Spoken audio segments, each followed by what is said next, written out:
Hmm. Ya, PT Utba akan melakukan training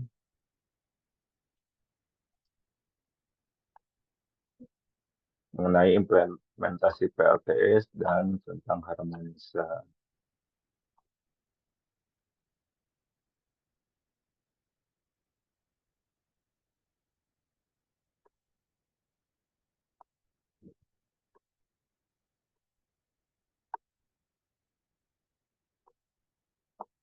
Ini ada Pak Misbahul Munir yang merupakan dosen dari Universitas Negeri Malang ya Mas ya. Iya, Mas.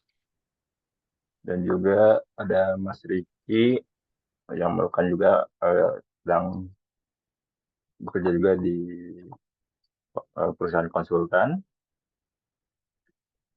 Sebelumnya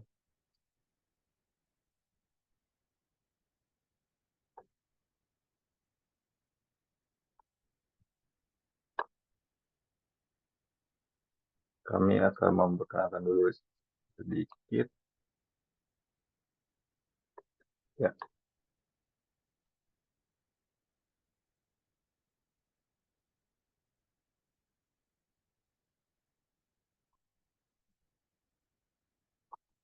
tentang perusahaan PT Utba Cita Inti.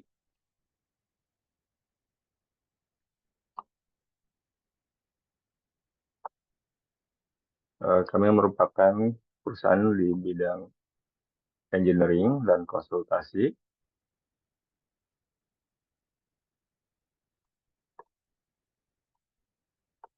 Servis kami ada di electrical engineering, terutamanya ada power system study, load flow, dan sedang dan lain-lain.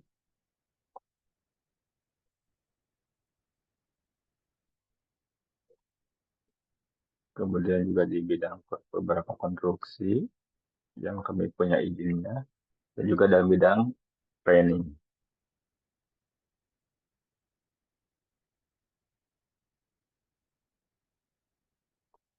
Pengalaman kami di bidang electrical engineering service, eh, dalam bidang power system study, kemudian juga relay, koordinasi relay, dan sekarang sedang melaksanakan battery energi dan melakukan proyek tentang BESS. Dan pada kesempatan kali ini, kita akan mengenal tentang harmonisa, batas dan harmonisa ya. Terus selanjutnya, kami akan persilakan kepada Mas Munir sama Mas Riki untuk penjelasan tentang implementasi PLTS dan diikuti dengan dari Mas Riki nanti tentang harmonisa. Silakan Mas Munir. Baik, Mas. Terima kasih atas waktunya. Izin share ya.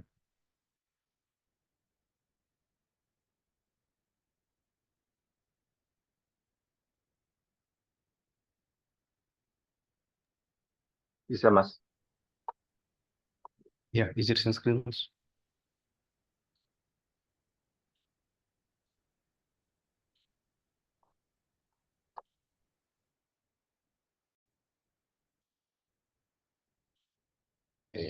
Sukses.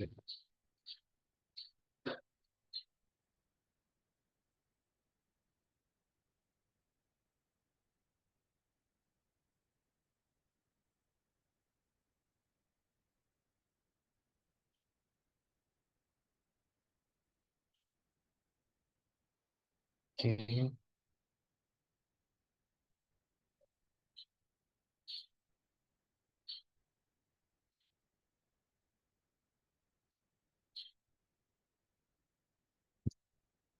Udah kelihatan ini belum, Mas?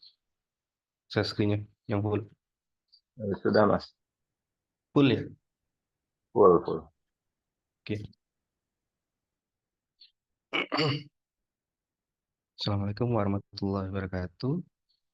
Terima kasih atas waktunya. Di sini saya mencoba menjelaskan sedikit tentang PLTS atau pembangkit listrik tenaga surya. Nah, ini untuk outline saya udah pindah Mas, bener ya? Udah ya? Sudah Mas, sudah. Di sini untuk outline saya, eh, yang pertama adalah pembangkit listrik tenaga surya, itu baik sistem off-grid atau on-grid.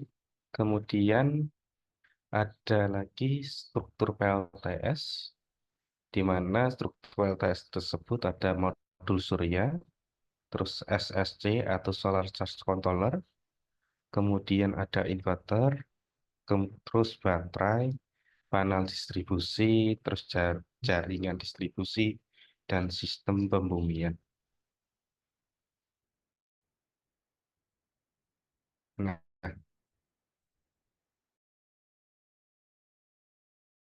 kalau kita lihat dari sini, pembangkit listrik tenaga surya adalah pembangkit yang dari matahari. Karena itu dinamakan energi listrik pembangkit surya. Nah, kenapa sekarang pembangkit listrik tenaga surya dihitung sangat apa namanya eksotis atau sangat dicari-cari? Hal ini karena energi matahari yang kita tahu, energi matahari ini kan sangat sangat melimpah di Indonesia dan tidak perlu untuk energinya tidak perlu kita mencari dan tiap hari selalu ada, sehingga pembangkit listrik tenaga surya ini mulai digemari oleh orang-orang, baik kalangan penelitian maupun eh, konsumen konsumen yang baru. Kemudian untuk membuat suatu pembangkit surya juga di sini nggak terlalu banyak bahan yang dibutuhkan. Jadi bisa dipakai di berbagai tempat, baik itu remote atau di tempat-tempat yang terpencil. Seperti itu. Terus jenis apa saja jenis yang dibutuhkan di PLTS? Nah, sebenarnya di PLTS sendiri hanya 4 komponen yang paling sering dibutuhkan. Apa itu? Yang pertama solar panel, kemudian controller, biasanya kalau kita bilang SCC juga bisa, kemudian baterai, baterai ini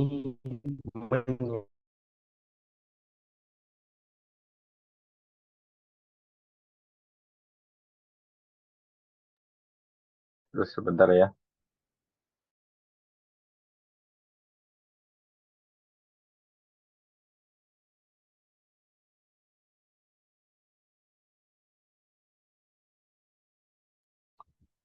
Sinyalnya terputus Mas. keputus Mas. Sampai mana tadi Iya, Mas? baru penjelasan yang tadi yang komponen utama inverter SCC.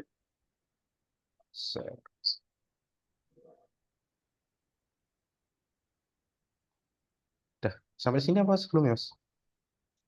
Coba sekali sebelumnya. Sebelumnya tidak mau apa dia.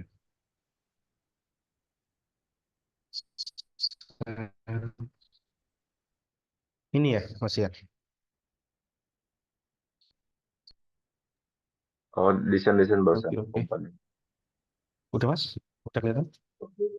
Ya, Udah ya, sudah. baru sampai sini ya. Ya. Oke. Atau ini ya, mohon maaf untuk videonya saya matikan saja. Bentar, biar lebih enak internetnya. Dah, sip.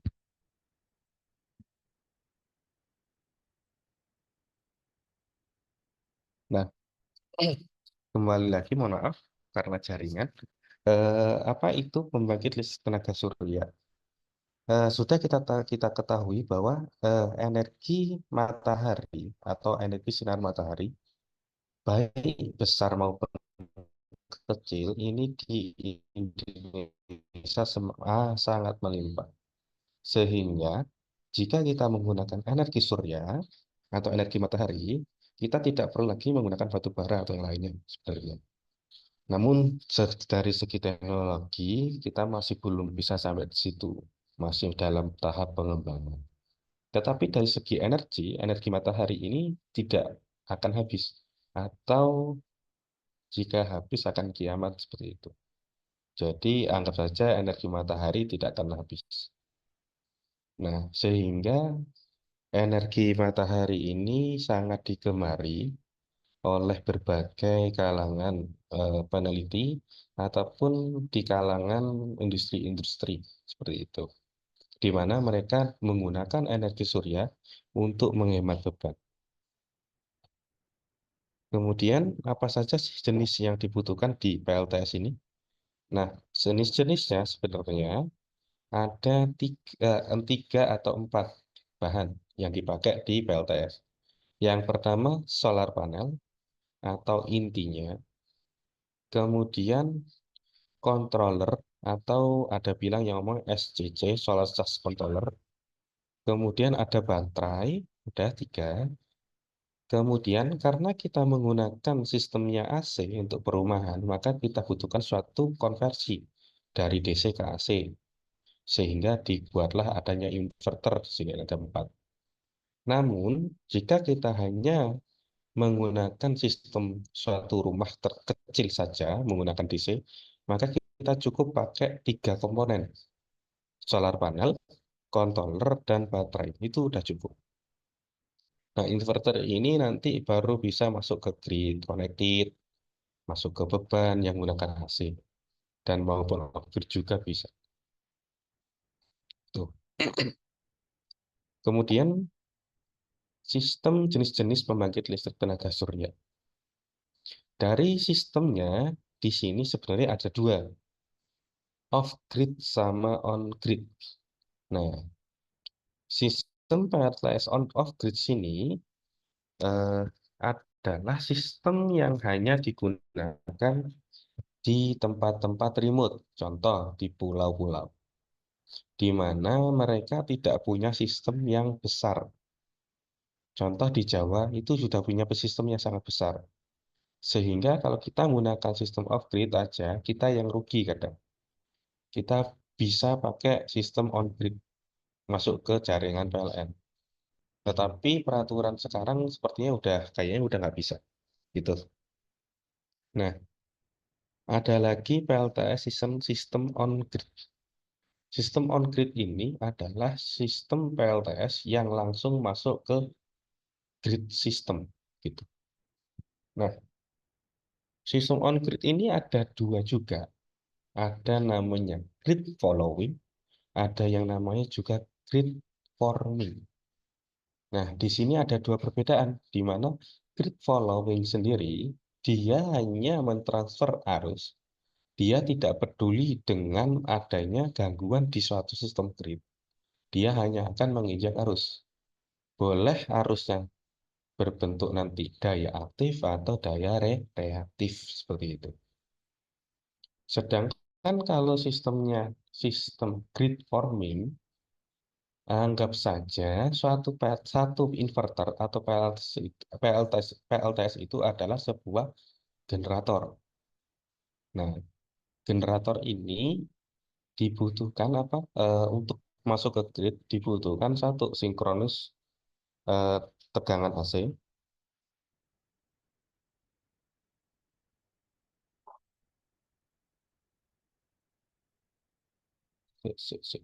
Ini syaratnya nggak pindah, Mas? Atau udah pindah? Di jenis pembangkit sistem. Oh, masih jenis belum, memang belum ini. Nah, Oke. ada sistemnya on grid sama yang on grid tadi ada masuknya ke grid forming sama grid following ya. Nah, grid forming sendiri itu adalah anggap saja sebuah generator di mana generator ini kita butuhkan sinkronus fasa, beda fasanya harus kita masukin juga, harus sama. Terus tegangannya harus sama juga. Itu sehingga seolah-olah dia mempunyai beban daya reaktif juga nanti gitu. Terus kalau ada masalah-masalah juga atau sistem juga grid forming bisa berdiri sendiri. Lain halnya dengan grid following. Kalau grid following, ketika sistemnya mati, maka dia akan mematikan sistem itu juga, gitu. Nah, dari PLTS grid off grid sama on grid, ini biasanya ada berbagai sistemnya, desainnya. Ada PLTS tersebar atau SHS. Biasanya ini rumah per rumah. Kemudian komunal atau terpusat. Biasanya ini satu desa, PLTS-nya satu, tapi besar, 10 kW atau 15 kW.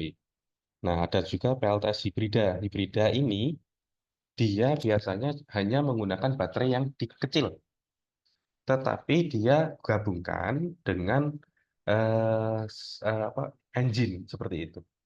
Jadi ketika PLTS tidak bisa mengikuti beban, maka sistem PLTS-nya mengambil daya dari generator seperti itu. Kalau on grid ini ada PLTS rooftop biasanya, terus ada skala utilitas.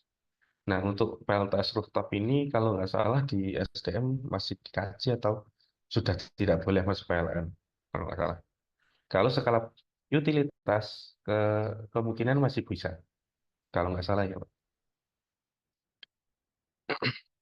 Kemudian ada sistem PLTS tersebar atau solar home system. Nah, solar home system atau tersebar, PLTS tersebar ini diprioritaskan untuk masyarakat yang tinggal berjauhan satu dengan yang lainnya. Contoh, ada sebuah rumah, satu desa, jarak rumah per rumah itu bisa sampai 100 meter atau 200 meter. Jika seperti itu, maka lossesnya atau biayanya yang dibutuhkan untuk kabel saja itu sangat banyak. Sehingga kita cukup mending kita pakai solar home system atau SHS seperti itu. Nah, sistemnya gimana? Eh, yang seperti yang di kanan kita, ketika dari jam 00 sampai jam ke-6, nomor 3, di mana daya PLTS lebih kecil daripada beban atau hampir nol, maka baterai belum habis, maka daya yang dipakai harus semua dari baterai. Kemudian dari jam 6 sampai jam 18, anggap saja sudah ada daya dari PLTS. Nah, dari jam 6 sampai jam 12, baterai habis atau baterai belum penuh, daya PLTS banyak. Sehingga anggap saja PLTS ini menyuplai beban ke baterai untuk malamnya, kemudian beban ke rumah seperti itu. Kemudian yang dari jam 12 sampai jam 18 itu juga sama. Anggap saja PLTS ini lebih besar dari beban, tapi beban penuh. Tapi baterai penuh. Sehingga baterai tidak mengecas, tapi modul surya ini masuk langsung ke beban perumahan. Kemudian ada sistem yang terpusat. Nah, PLTS sistem terpusat ini biasanya digunakan masyarakat yang tinggal saling berdekatan satu dengan yang lainnya. Biasanya PLTS ini jenisnya berskala besar, yaitu bisa lebih dari 10 kW atau 30 kW, tergantung dengan rumahnya. Nah, kalau kita lihat dari sini, sistemnya terdiri dari modul PV. Nah, modul PV ini langsung jadi satu buahnya. Ditaruh di satu tempat yang berdekatan dengan bebannya atau dengan rumah-rumah. Kemudian mereka menggunakan powerhouse. Nah, di powerhouse ini ada inverter, solar star controller, ada baterai, dan lain sebagainya. Baru nanti masuk ke kabel distribusi. Nah, kabel distribusi ini akan mengalirkan daya ke beban atau pelanggan. Kemudian ada juga yang tadi saya udah bilang dikit, ada yang PLTS hibrida. Nah, PLTS hibrida ini sudah pernah di eh, dekat Sumatera, lupa aku, di sebuah pulau, juga menggunakan dia PLTS sama di PLTS sama dengan pembangkit listrik tenaga diesel PLTD. Nah, dia di hybrid, di mana PLTS akan membebani suatu daya ke beban. Jika PLTS ini habis atau tidak bisa memadani, contoh di siang hari ternyata terjadi hujan dan mendung skala besar, sehingga PLTS yang seharusnya bisa menghidupi rumah selama semalam ternyata tidak bisa, atau mendungnya lebih dari 3 hari atau 4 hari, dan PLTS dayanya sudah habis, dari baterai juga sudah habis. Maka generator atau diesel ini akan masuk langsung mengenerate ke beban seperti itu. Itu ya untuk hibrida.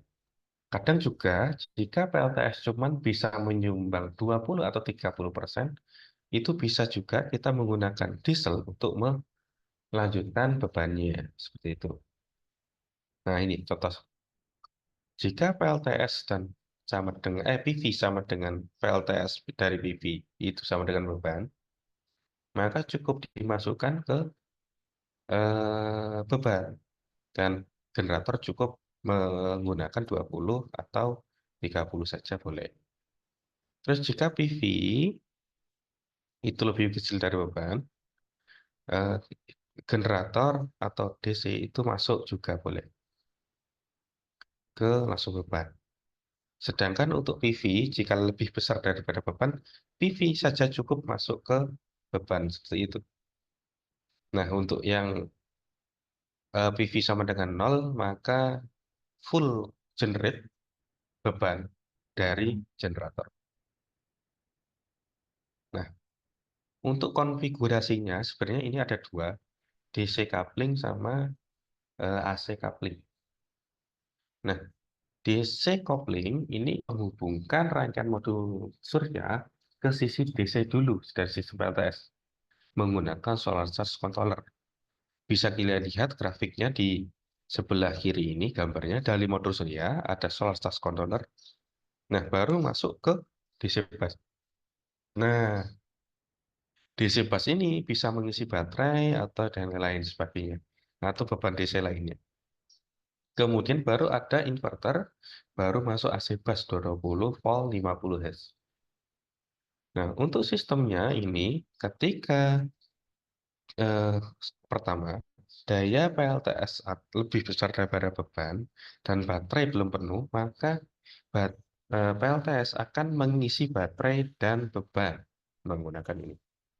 Kemudian, jika beban sudah penuh, baterai sudah penuh, maka PLTS langsung ke beban. Di mana dan ketika terakhir atau surya tidak bisa menghasilkan daya, maka beban semuanya disuplai oleh baterai. Seperti itu. AC kopling juga sama, tetapi dia menggunakan dua. Ya sama, dua juga. Nah, di mana dia AC kopling ini PV langsung masuk ke AC. Nah, ketika AC kopling ini adalah inverter langsung masuk ke beban. Jadi dari modul langsung masuk inverter. Nah, inverter sini udah ada MPPT dan lain sebagainya, langsung masuk ke beban. Kemudian inverter baterai dia hanya mengarahkan dan untuk charging baterai seperti itu. Untuk sistemnya juga sama. Pertama, ketika daya PLTS lebih besar, dia akan mengecas baterai dan load atau rumahan. Kemudian ketika daya PLTS lebih besar beban tapi baterai penuh, maka PLTS langsung ke load. Dan kemudian untuk PLTS lebih kecil dari baterai, maka dari beban, maka baterai akan mengisi beban. Ketika PLTS 0, maka semua sumber atau beban itu akan disuplai oleh baterai. Nah, ini kelebihan dan kekurangan AC coupling. Untuk DC coupling sendiri, efisiensi lebih besar untuk pemakaian malam karena dia hanya butuh 1 kali konversi. Kemudian jika inverter mati karena baterai habis, modul surya masih bisa mengisi baterai. Terus lebih cocok untuk kapasitas kecil untuk DC coupling ini. Tapi kekurangannya untuk digunakan di siang hari, maka efisiensinya akan kecil. Karena apa? Dia konversi 2 kalinya. Kemudian membutuhkan lebih banyak komponen untuk pengembangan. Di sini maksudnya adalah untuk pengembangan ke grid, kan ini tadi masih ngomongin on off grid.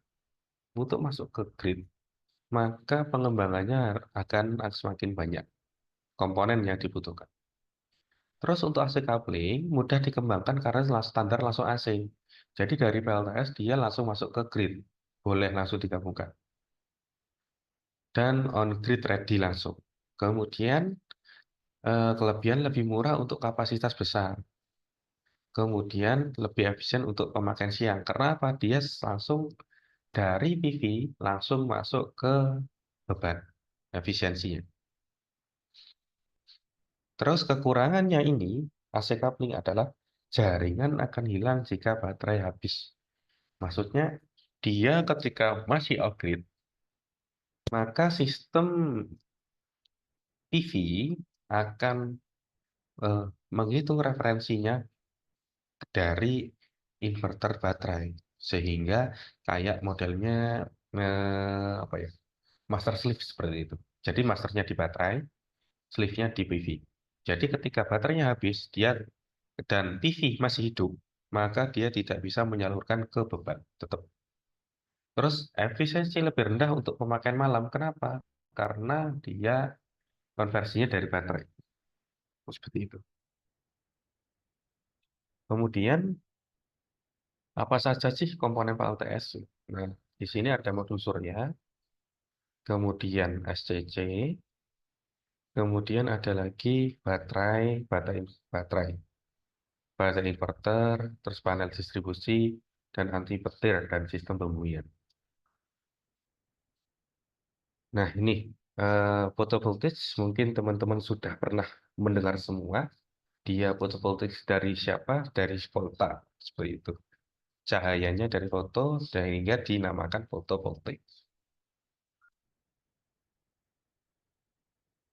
Kemudian sistem PLTS itu ada P junction sama menjadi dan N tipe sehingga digabungkan menjadi PN junction. Nah, ketika kena sinar atau radiasi atau intensitas cahayanya, maka kutub positif akan pindah ke N tipe, kemudian negatifnya semua akan pindah ke P tipe atau tipe. Nah, dari sini maka ada perbedaan tegangan antara baterai dan seolah-olah seperti baterai. Ini untuk satu sel.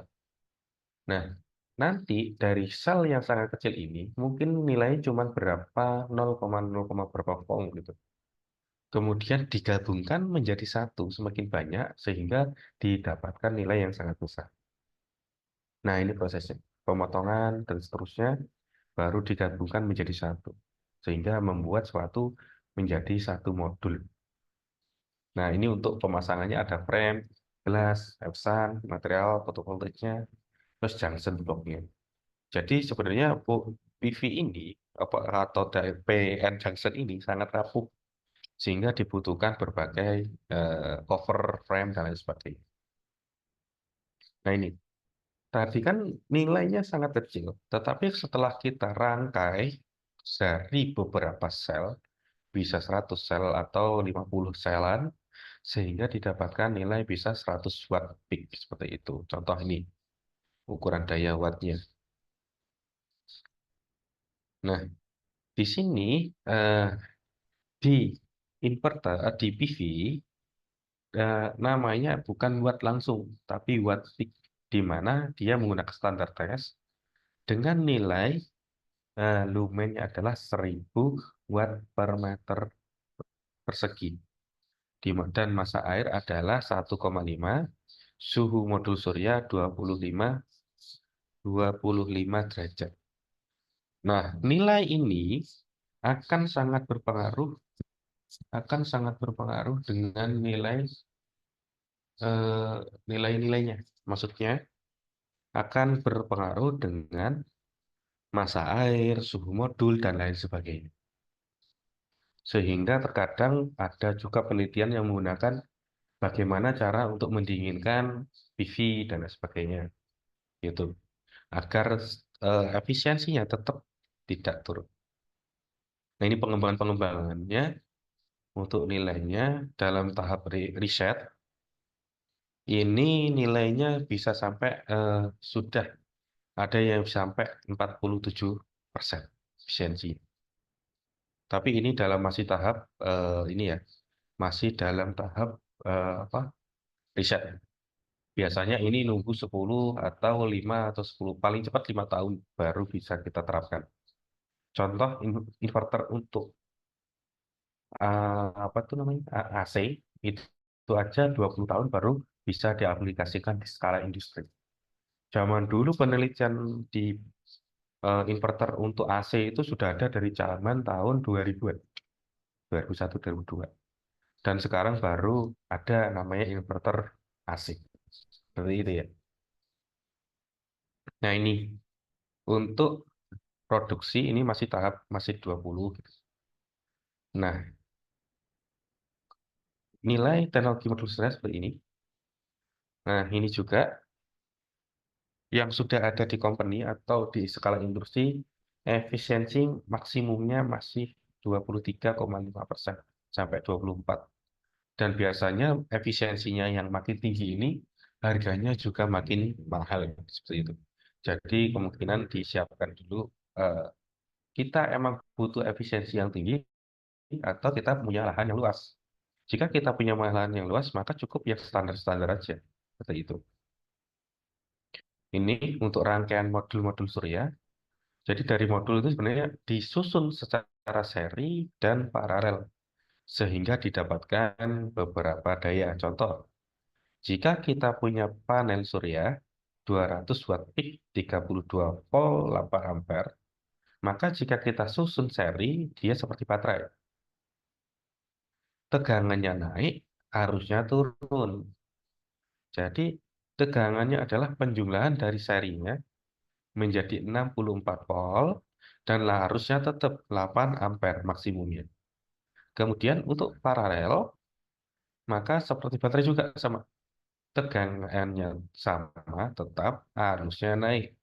Jadi 8 dikali 3, 24. Nah, untuk ini dari sel, modul surya, terus string, terus dibuat array. Di mana kita juga, jika kita hanya menggunakan satu, maka kadang inverter ini udah ada ratingnya. 1000 volt berapa ampere gitu. Jadi kita pakai menggunakan array nanti. Kita susun sedemikian rupa, tapi masih tetap ratingnya inverter atau SCC. Nah, ini untuk rangkaian ekuivalennya, di mana seolah-olah dia menjadi sumber arus, dan itu adalah V tegangannya.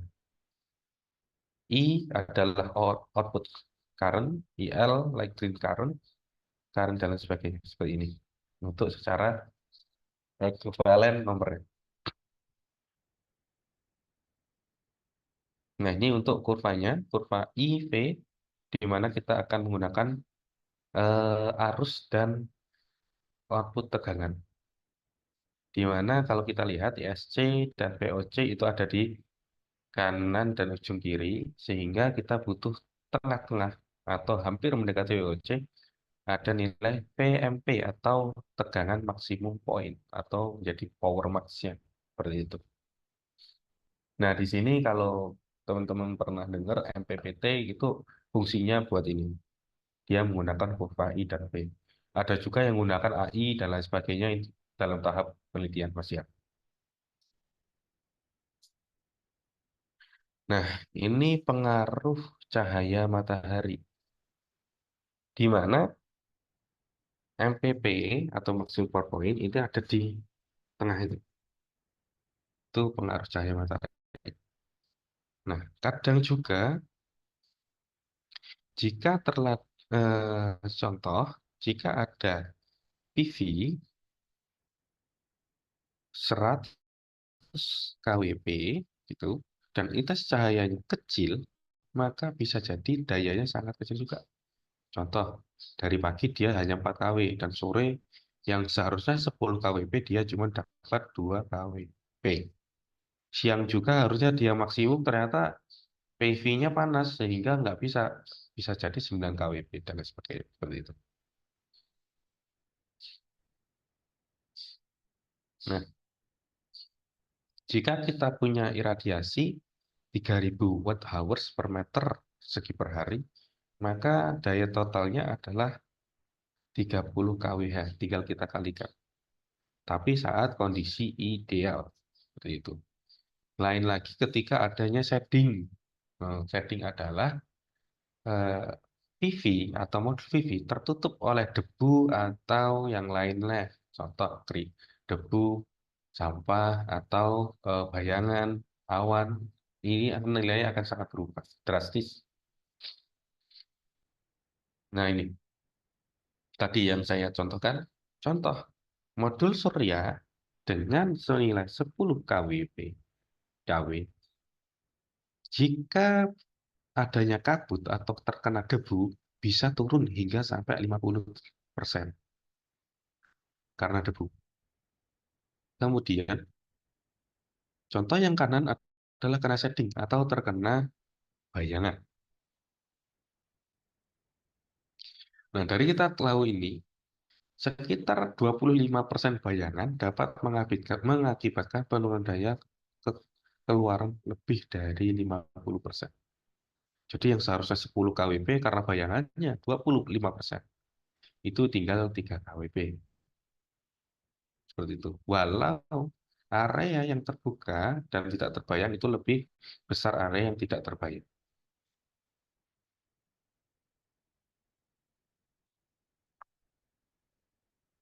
Nah, di sini ada juga yang namanya untuk sel, modul, sharing, dan array, kita dibutuhkan alat-alat atau komponen-komponen protek, di mana seperti bypass dioda, blocking dioda. Cukup 3, 2 ini cukup. Ada lagi kalau emang butuh yang lain juga bisa. Nah, bypass dioda ini untuk menghindari adanya losses karena shading atau string mismatch. Contoh, jika adanya dioda bypass, maka arusnya yang tegangannya pasti beda. Nah, karena tegangannya yang satu dan yang kedua disusun secara paralel beda, maka seolah-olah PV-nya akan menjadi beban. Nah, karena itu juga dibutuhkan dioda bypass dioda. Nah, ada juga blocking dioda. Blocking dioda itu untuk memblok biar dia tidak harus eh, menjadi beban seperti itu. Jika sampai seperti itu menjadi beban, maka ada arus yang mengalir di PV. Nah, PV ini akan terbakar biasanya. Nah, ini ada PV karena panas. Nah, ini kita bisa lihat dari grafik. Semakin panas PV, maka dayanya akan makin turun dari grafik kurva arus dan tegangan. Oleh sebab itu, teman-teman mesin biasanya atau fisika murni ini banyak yang mengembangkan alat-alat untuk pendinginnya PV, di mana PV ini akan didinginkan dan tetap sedingin mungkin. Biasanya adanya di bawah, walau tidak harus 0 derajat seperti itu. Nah, contoh, ada kenaikan suhu modul surya akan mengurangi keluaran modul surya. Nah, contoh tadi kan ketika di PV adalah 10 kWp atau kW. Nah, ketika ada 1000 watt per peak, maka keluarannya harusnya 10 kilowatt kalau bentuknya kWp 10 kWp. Tetapi karena panas, maka dayanya akan turun menjadi 9 kWp atau turun 10%. Ini akibat panas saja. Sehingga tahu kita ternyata kalau siang dayanya banyak, tetapi karena panasnya ini juga ngaruh nurunin dayanya. Seperti itu. Kemudian cara instalasinya. Nah, biasanya untuk sudut kemiringannya itu adalah 10 sampai 15 derajat menghadap khatulistiwa. Nah, contoh kita berada di Jawa, itu kalau khatulistiwa sebelah utara, maka kita cukup menghadap ke sebelah utara. Tapi jika kayak di Kalimantan yang ujung-ujung, Manado, kalau nggak salah, itu kan di khatulistiwanya sebelah selatan, maka hadapnya sebelah selatan. Seperti itu. Ini contoh-contoh sistem. Ini yang ada di terkena shading ini, terus ada lagi yang bawah ini terkena sama debu. Di mana kita sebenarnya banyak PV-PV yang sudah diinstal di remote, banyak banget. Tetapi karena kita kekurangan edukasi, termasuk di daerah terpencil, maka banyak PV-PV yang dibiarin saja. Banyak debu, shading, dan lain sebagainya. Nah ini, untuk cara instalasi juga, tingginya dan jarak, itu jika jarak dibagi tingginya, maka harus lebih dari 2 meter. Seperti itu. Nilainya harus lebih dari 2, kalau bisa. Jadi nanti nilai dan PV-nya bisa terpapar oleh sinar matahari semuanya. Nah, sekarang kita masuk ke solar charge controller. Solar charge controller ini biasanya digunakan untuk charging baterai. Nah, atau juga dia bisa saling berkomunikasi karena dayanya beda-beda. Setiap solar charge controller dia kan punya dayanya sendiri. Contoh dia punya daya sebesar 10 kW. Karena dia daya yang kita pakai lebih dari atau PV-nya lebih dari 10 kW, contoh 100, maka kita butuh solar charge controller ini 10 array gitu caranya. Nah, fungsinya solar charge controller itu adalah mengatur daya pengisian baterai dari daya maksimum keluaran jika kita menggunakan DC coupling juga gitu. Baterai dari cas berlebih itu fungsinya. Fungsinya adalah melindungi dari cas berlebih. Terus mengoptimasi transfer daya modul PV menggunakan MPPT. Terus kompensasi temperatur baterai juga bisa. Terus untuk SHS, untuk SHS atau sistem rumah saja atau terpencar untuk melindungi baterai dari deep charging atau low voltage disconnected segitiga. Tek, gitu. Itu bunyinya SCC. Nah, sistemnya kayak gini untuk rangkaian ekuivalennya. Dia seolah-olah menjadi kayak apa namanya? Seperti kayak switch gitu. Dia nge-switch terus PV switch ke load seperti itu. Kayak MPPT. Nah, di sini ada pakai MPPT, ada pakai PWM. Dia cuma nge-switch saja. Tapi kalau MPPT dia biasanya pakai DC-DC converter. Dia bisa menaikkan atau menurunkan tegangannya secara sukarela. Nah, untuk sizingnya, kalau bisa, SCC ini harus lebih dari 1, tegangannya, 1,25 nilai VOC-nya, atau tegangan lari modul, photovoltage-nya. Nah, untuk arusnya juga sama, kalau bisa lebih dari 1,25 ISC-nya atau arus short circuit-nya, array photovoltage. Nah, ini untuk pemasangannya biasanya gini, ada PV string, terus combiner box. Nah, di sini ada MCB dan lain sebagainya. Dan kemudian baru masuk ke salah satu controller, baru masuk ke distribution panel di DC. Nah, ini contoh-contohnya SMA, MPPT untuk merek-merek yang lain. Terus kita masuk inverter. Nah, inverter ini tadi kan bisa AC grid sama off grid. Nah, untuk AC grid sendiri kita juga bisa pakai menggunakan ini. Nah, dia merubah dari DC ke AC. Nah, ini atau otak utamanya dari kalau kita mau masuk ke on grid, gitu. Otak utamanya.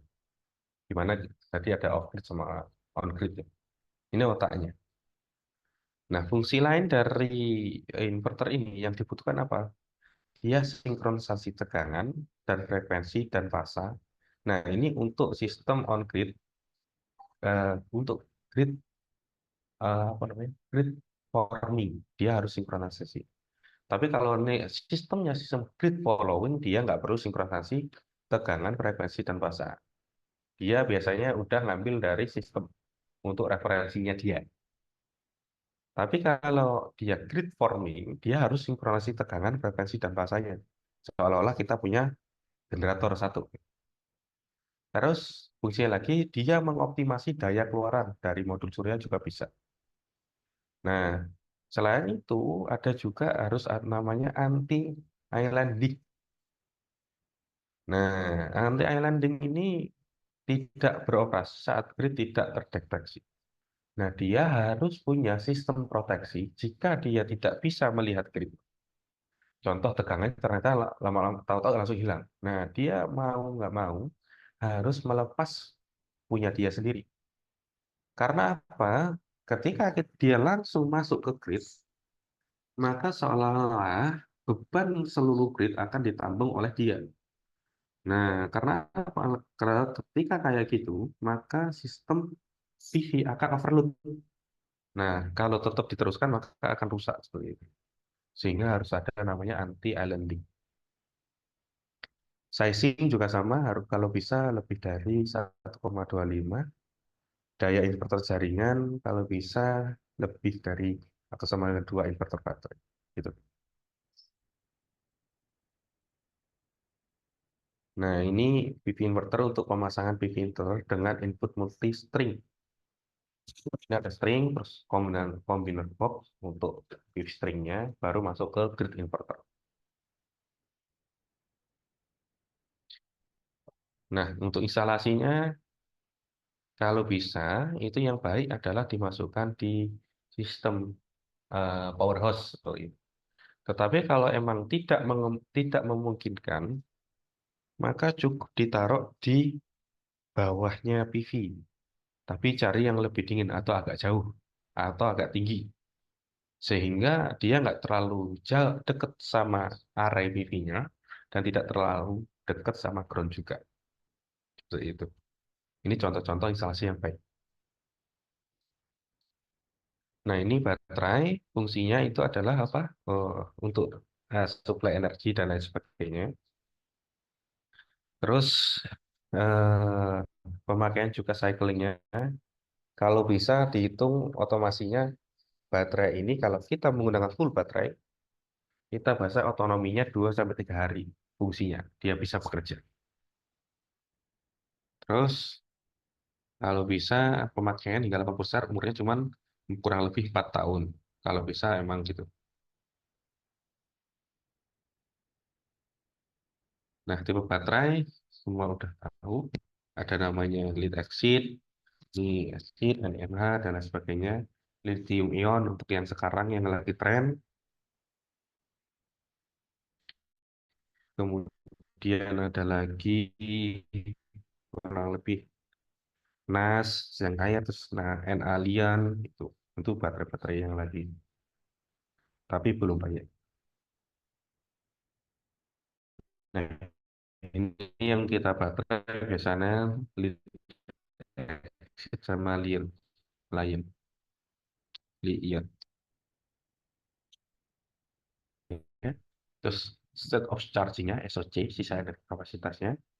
Terus state of charging yang perlu diperhatikan. Terus state of health atau SOH-nya, kapasitas sekarang atau per kapasitas masih baru. Terus ada lagi efisiensi, road trip, self discharging-nya, cycle-nya berapa kali, terus interest resistensinya, hambatannya, terus C rate atau charge discharge relatif kapasitas baterai. Gitu. Nah, untuk konfigurasi baterai ini juga sama kayak PV tadi, gimana kalau kita hubung secara paralel, maka dia akan arusnya akan naik dan tegangannya tetap sama. Dan kalau kita hubungkan secara seri, maka tegangannya akan naik, arusnya tetap sama, AH-nya sama. Nah, di sini kalau kita menggunakan baterai 2 volt 1000 Ah dan terus-terus, maka kita dibutuhkan apa namanya? Rangkaian seri paralel sehingga didapatkan nilai 48 volt 1000 Ah. Nah, dari konfigurasi baterai yang tadi didapatkan 48 baru dipasang menjadi beberapa blok-blok gitu. Ada lagi yang kalau blok juga 48 volt 100 Ah kita juga pasang secara sama juga sama untuk pemasangan. Nah, umur pakai ini, contoh-contoh umur pakai. Yang kiri adalah cycling dan ini deep of charge. Nah, ini cyclingnya makin lama makin semakin turun untuk makin lama. Deep of charge-nya, persentasenya. Ini untuk beberapa sistem. Nah, ini lifetime sama ambient temperature. Desain lifetime-nya bisa 100% untuk jika temperaturnya tetap 20 derajat. Tapi bisa akan turun jika baterainya naik sebesar lebih dari nilai baterai. Seperti itu. Ini cara instalasinya harusnya di ruangan yang tertutup kalau bisa, tetapi ada AC-nya dan lain sebagainya. Kalau tidak AC harus terkena ada coolingnya secara berkala atau terkena angin agar suhunya tetap suhu ruangan. Ini cara saling-salingnya yang dibutuhkan. Kemudian ini untuk penaruh baterainya, terus inverter baterainya ditaruh di powerhouse-nya. Terus baterai inverter ini adalah fungsi baterai inverter. Biasanya efisiensinya sangat tinggi. Nah, untuk proteksi arus,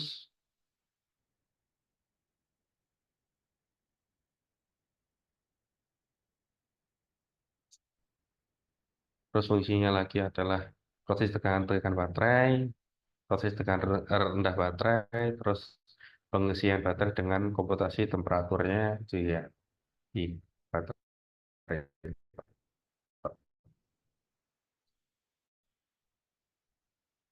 Sistemnya juga sama, dia bisa pakai baterai bank, terus inverter ini juga bisa.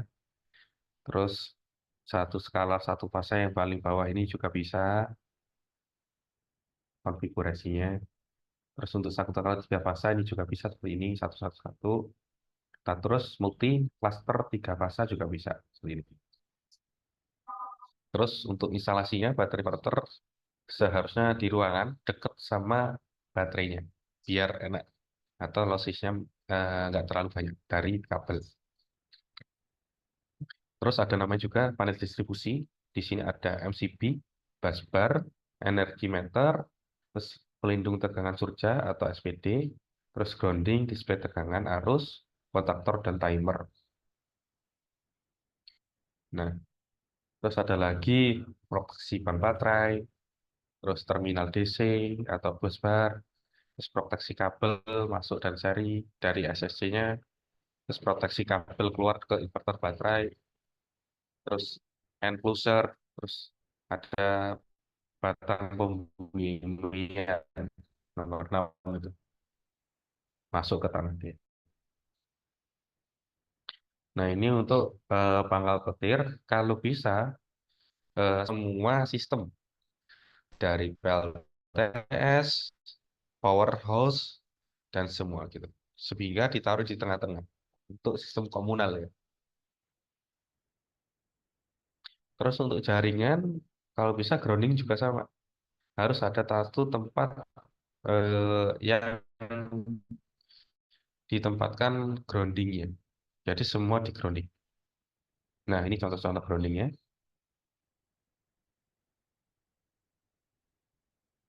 Nih, dah. Terima kasih atas perhatiannya.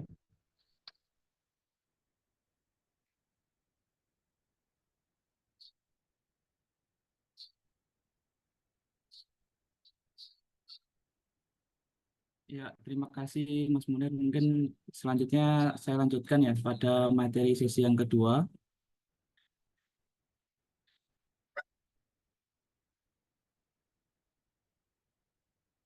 Untuk slide saya sudah tertampil ya.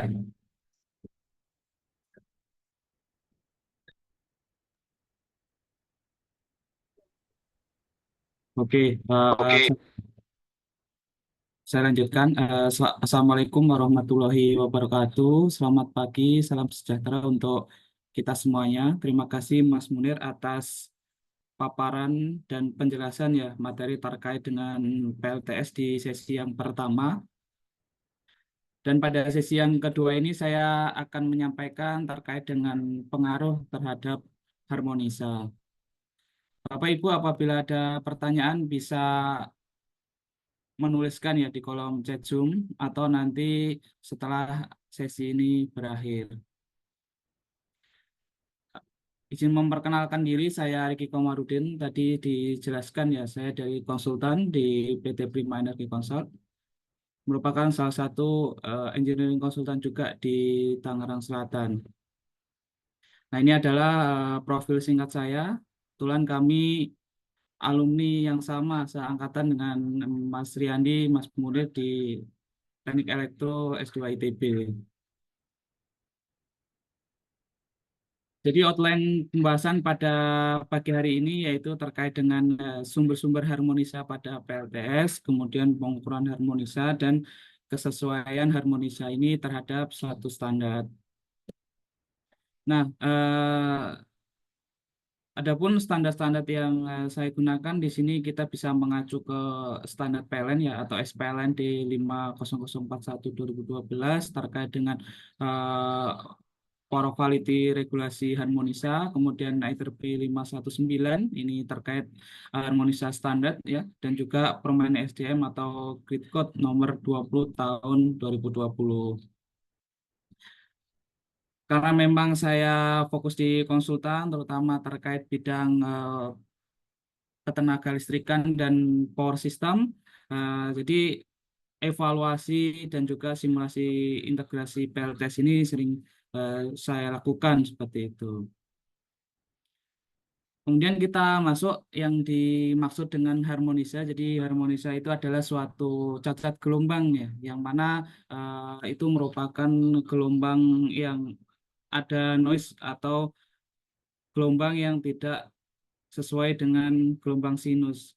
Kita ketahui bahwa dalam suatu sistem AC yang memiliki gelombang sinus, nah itu terdapat suatu noise atau cacat sehingga menimbulkan efek-efek yang lain. Nah, disitulah timbul yang namanya harmonisa. Jadi harmonisa ini bisa diukur dan juga bisa dilihat dari bentuk gelombangnya.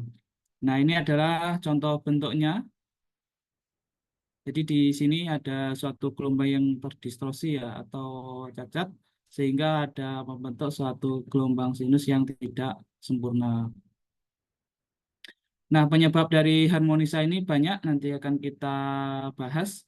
Terutama pada PLTS ini kan memang ada komponen elektronik yang tadi disampaikan Mas Munir, jadi di suatu komponen inverter ya. Nah, komponen inverter ini tadi dijelaskan bentuk rangkaiannya ada dengan PWM atau pulse width modulation dan juga dengan MPPT. Nah, di situ ada beberapa rangkaian elektronika ya yang menyebabkan suatu harmonisa itu sendiri.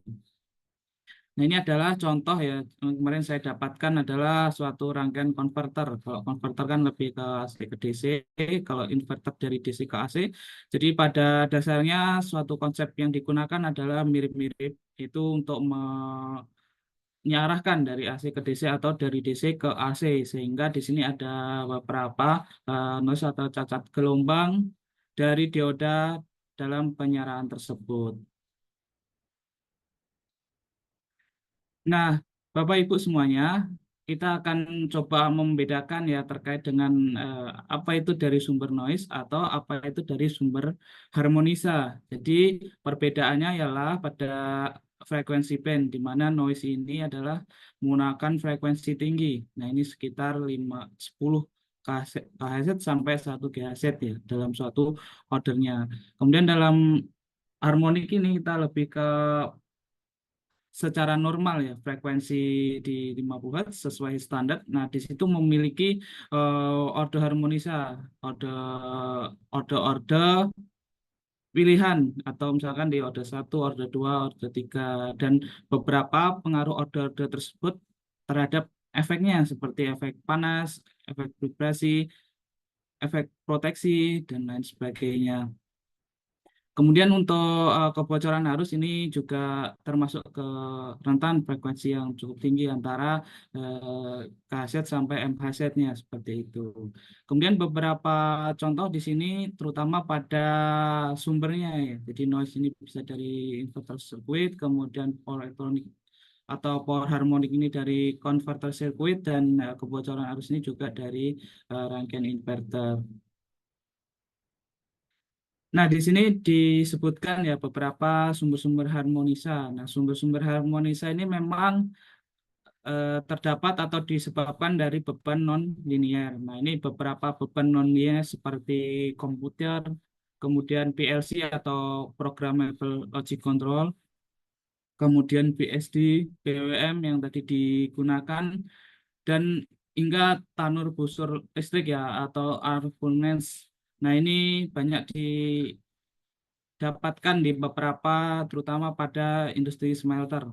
Jadi pada saat ini UTBA juga lagi mendapatkan proyek ya pada penggantian diesel dengan menggunakan BSS. Nah, ini salah satu yang menjadi perhatian adalah harmonisa di sisi tungku busur listrik atau pengolahan di smelternya seperti itu. Nah, ini adalah timbulnya harmonisa pada instalasi peluburan logam ya. Jadi ini bisa kita lihat beberapa noise cacat gelombang yang disebabkan seperti itu. Nah, kemudian terkait dengan polaritas komponen harmonik, tadi saya sebutkan ya bahwa harmonisa ini memiliki order-order. Jadi di sini ada urutan order. Urutan order ini ada 1, 2, 3, 4 dan seterusnya. Di mana urutan order harmonisa ini yang nanti adalah kelipatan dari frekuensinya juga. Sehingga dari order itu kita bisa berikan urutan. Di sini ada urutan positif, urutan negatif, dan urutan 0. Nah, apakah pengaruh dari urutan suatu harmonisa itu? Nah, Bapak Ibu semuanya pada saat kita mengevaluasi suatu harmonis, pasti kita mengevaluasi kira-kira di order berapa nilai suatu komponen harmonik itu yang tinggi. Dan dalam suatu analisis pada order dan urutan keberapa tersebut dapat menyebabkan kondisi seperti apa gitu. Nah, di sini sebagai contoh misalkan pada order 1 urutan positif, jadi pengaruh pada saluran dan beban ini dapat menyebabkan adanya panas tambahan. Kemudian misalkan order 2 dengan urutan negatif, jadi urutan negatif ini selain ada sebab atau menyebabkan suatu panas, ini juga dapat menimbulkan torsi parasitis pada motor induksi. Apabila pada suatu instalasi di industri atau utility ini memang kebanyakan adalah motor induksi.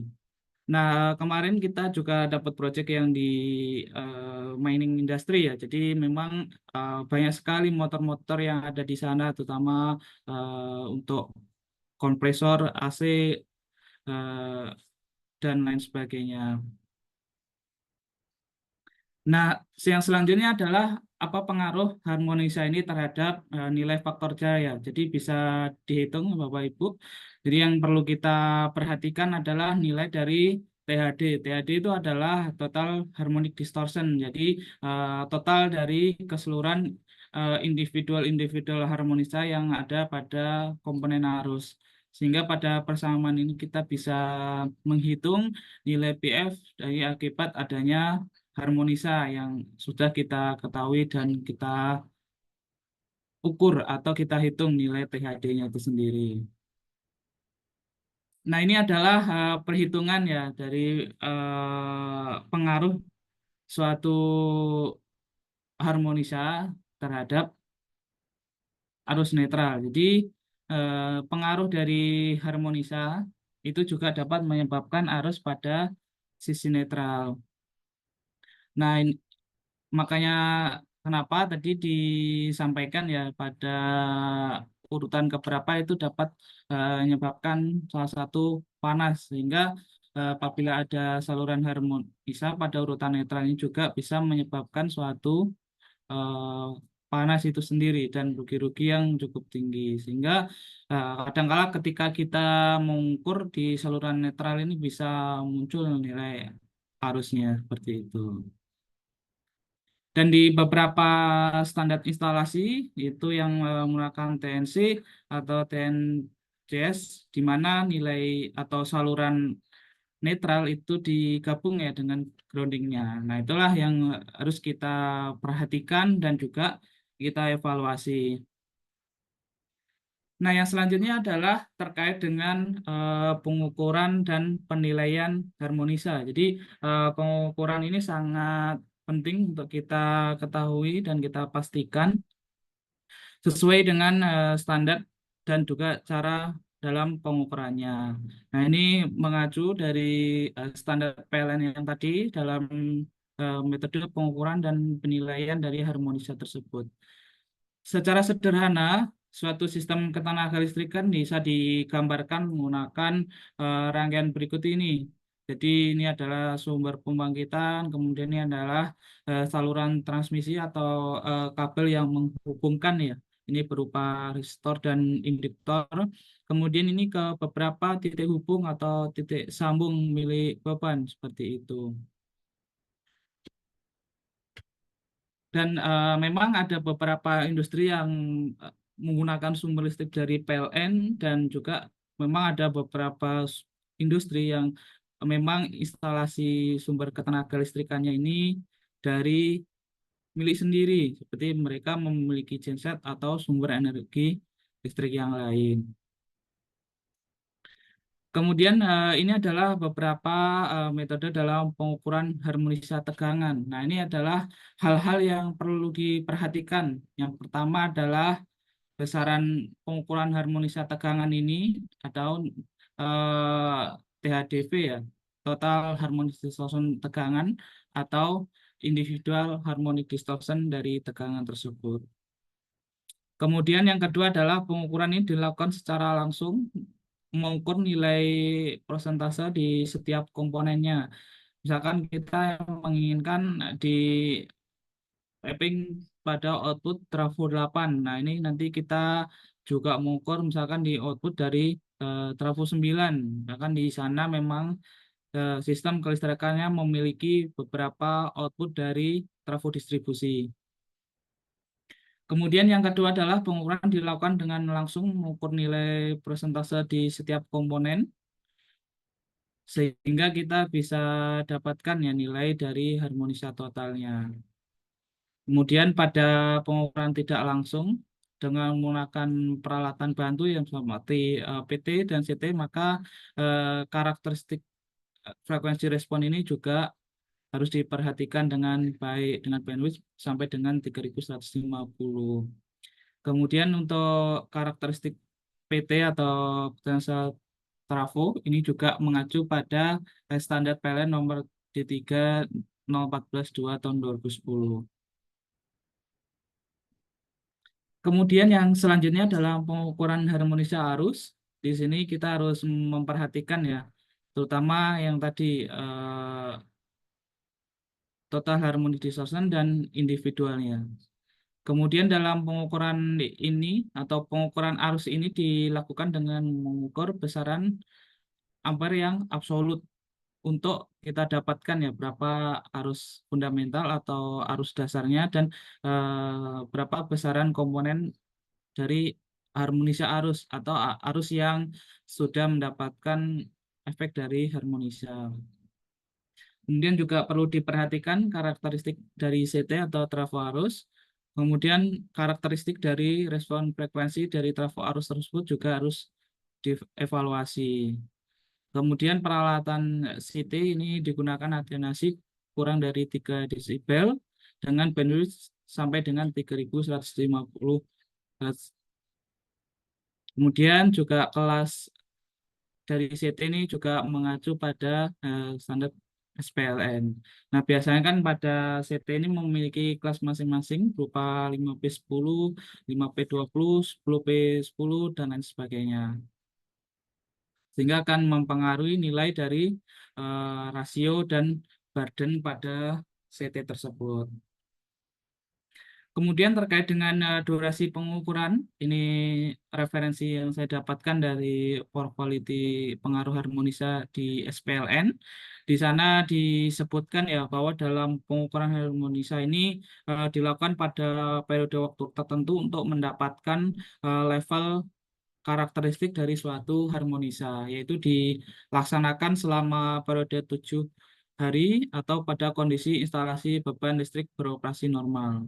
Misalkan kita mengambil sampel pada 1 hari, nah itu kita dapatkan 1 hari aja. Ketika nanti selama 7 hari kita akan dapatkan karakteristik yang mendapati atau mendekati kondisi sesuai rentang dari operasi di sistem kelistrikan tersebut. Kemudian juga minimum 90% dari data pengukuran tersebut harus memenuhi batasan. Nah, ini nanti akan kita bahas ya, batasan sesuai dengan IEEE 519 tadi.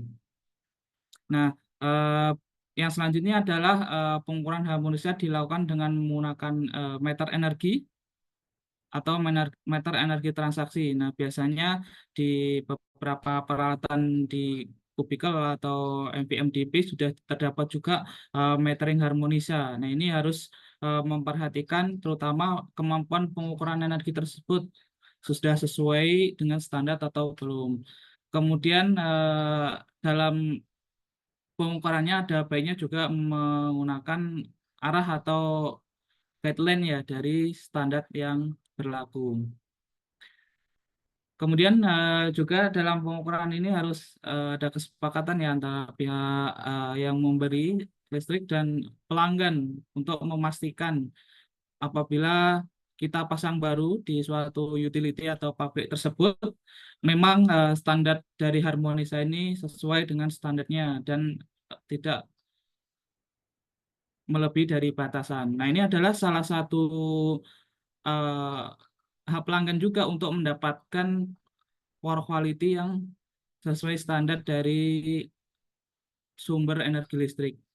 Nah, kadangkala memang ada yang dari sumber tersebut sudah mendapat atau ada kandungan harmonisanya. Nah, ini adalah contoh pengukuran harmonisa ya menggunakan power quality analyzer dengan tipe Fluke tipe 435. Ini saya lakukan di PPSD Migas Cepu. Nah, ini pengukuran harmonisa di sisi dari outgoing trafo di sisi LV380-nya. Kita pasang untuk peralatan tersebut yaitu seperti tengah ampere dan pengukuran tegangan.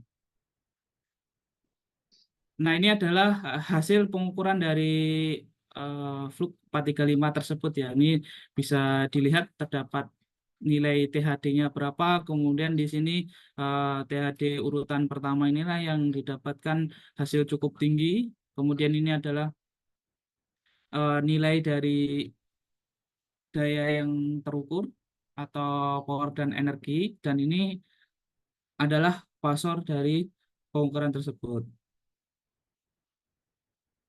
Kemudian kita masuk ke data sheet di inverter.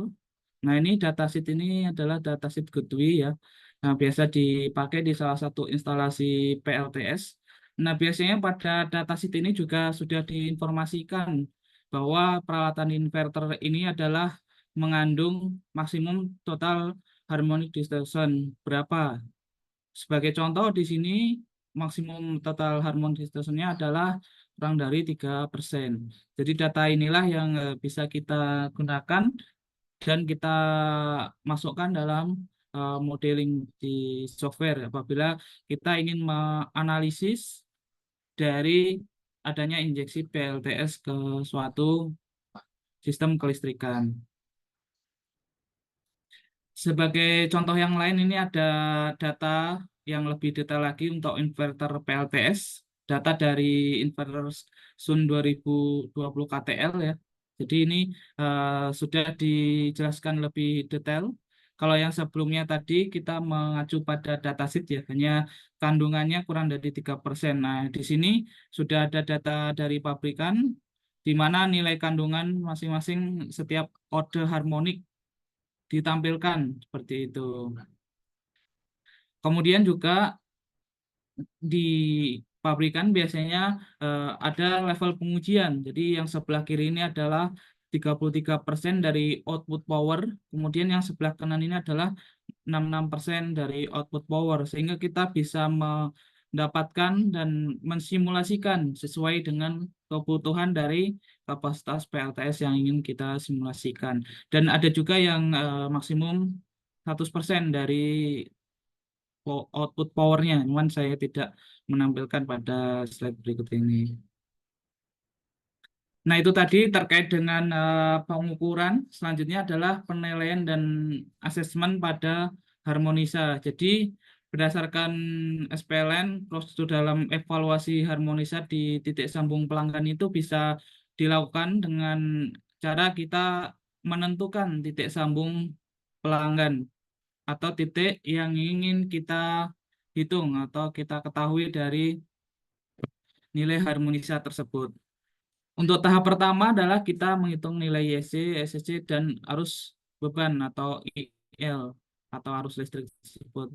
Kemudian menghitung SDW, kemudian kita lakukan ya di mana nilainya ini apakah kurang dari sama dengan 0,2%. Jika tidak, maka tahap 2 adalah menghitung dari harmonisa atau IAD, TDD, total demand distortion, dan THD, total harmonic distortion. Kemudian kita bisa melakukan evaluasi, misalkan tidak melebihi batasan, berarti masih aman dalam standar tersebut. Nah, kemudian apabila melebihi batasan standar harmonisa, kita bisa memasangkan desain berupa kompensator atau filter harmonik di suatu instalasi listrik tersebut. Nah, ini adalah prosedur tahap 1 ya. Jadi sesuai dengan flowchart tadi, dalam suatu penjelasan bahwa nilai SDW ini bisa kita hitung. Jadi adalah sigma atau akumulasi dari daya individu yang menyebabkan harmonisa. Sedangkan W ini adalah beban yang menyebabkan harmonisa. Sehingga kita bisa dapatkan nilai dari total jumlah beban yang mengalami atau menyebabkan suatu harmonisa tersebut. Kemudian yang selanjutnya setelah tahap 1 ini kita evaluasi adalah membandingkan antara besaran nilainya tersebut kurang dari 0,2%. Nah, di sini ada nilai faktor bobot ya untuk menentukan beberapa tipe beban yang menghasilkan suatu harmonisa. Sebagai contoh di sini untuk catu daya satu fasa biasanya distorsi arusnya adalah 80% dengan faktor bobot 2,5. Nah, ini faktor bobot ini yang bisa kita masukkan pada persamaan tadi. Ataupun dalam tipe beban semi konverter atau konverter 6 pulsa capacitive smoothing yang tanpa induktansi seri. Kemudian beberapa tipe beban yang lain ya, ini bisa dilihat pada slide berikut ini. Dan juga bentuk gelombang yang dapat disebabkan dari masing-masing tipe beban.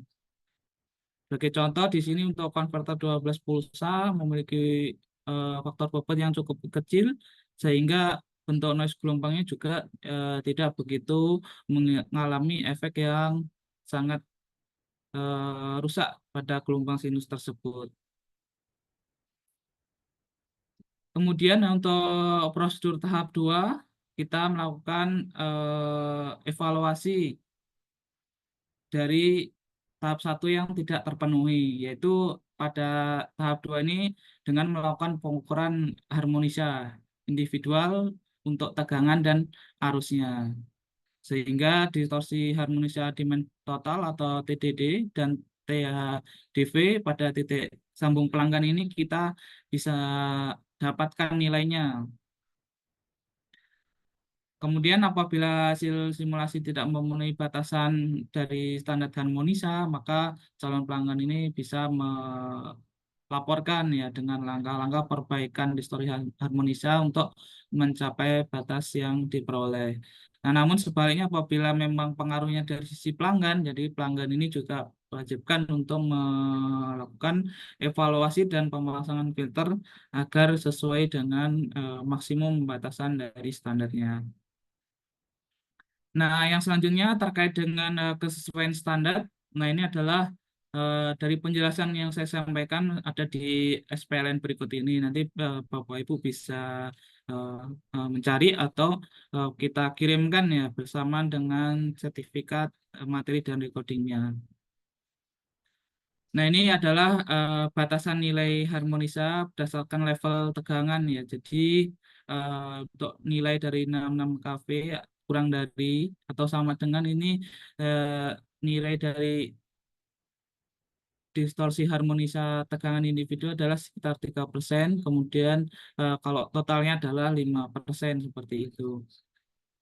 Nah, apabila ingin menghitung nilai THD atau ingin mencari individual harmoniknya, kita juga bisa menggunakan rumus persamaan ini ketika nilai THD-nya yang diketahui atau individual harmonisanya yang sudah diketahui duluan. Kemudian ini berdasarkan standar IEEE 519 juga nilainya hampir sama, cuman di sini lebih dijelaskan lagi, misalkan nilai dari rentangnya seperti itu.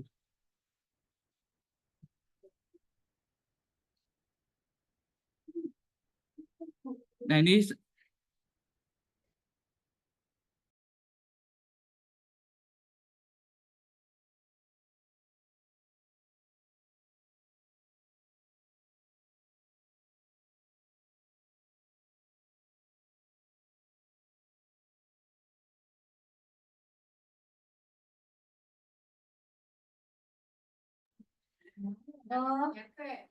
ya, mohon maaf saya lanjutkan kembali. Jadi di batasan harmonisa arus ini adalah nilai yang berdasarkan rentang ya. Jadi di sini ada kode kurang dari 11, kemudian antara 11 sampai 17 ini berapa batasannya gitu. Ini lebih lengkap nanti ada di standar IEEE.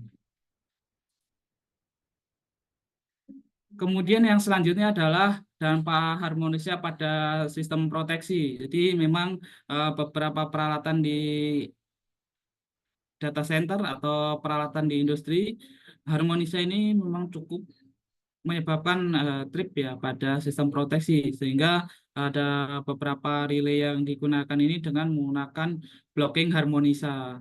Nah, ini adalah beberapa sistem proteksi yang disebabkan dari harmonisa seperti penurunan rating, peningkatan pemanasan, timbulnya getaran mekanis apabila sistem proteksi atau relaynya itu masih menggunakan tipe mekanis. Kemudian trip band harmonik yang disebabkan dari kawat netral serta tegangan sentuh yang dapat membesar dan berbahaya seperti itu. Kemudian pada transformator di sini juga dapat menyebabkan derating ya. Jadi sekitar 77,5% dari total kapasitas, sehingga juga menyebabkan 10% dari arus rugi-rugi atau eddy current.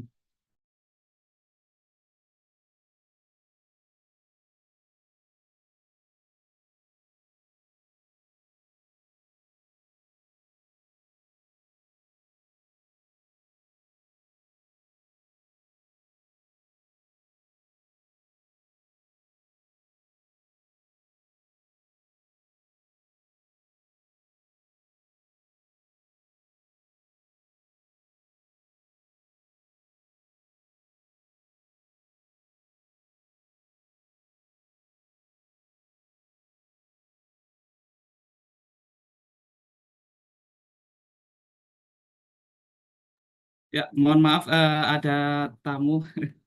Saya coba lanjutkan kembali. Nah, di sini juga dampak harmonisa pada trafo ini juga dapat menyebabkan penurunan kemampuan dari arus maksimum, kemudian juga mengurangi umur trafo itu sendiri. Jadi memang penting dari harmonisa tersebut untuk dilakukan analisis dan evaluasi. Kemudian yang selanjutnya adalah dampak harmonisa pada peralatan seperti menyebabkan voltage zero crossing, kemudian ini pada peralatan komputer atau sejenisnya yang memang harus dijaga untuk nilai dari harmonisanya. Kemudian beberapa peralatan yang memang tidak boleh lebih dari 3%, seperti peralatan yang memang harus memiliki bentuk gelombang sinus murni.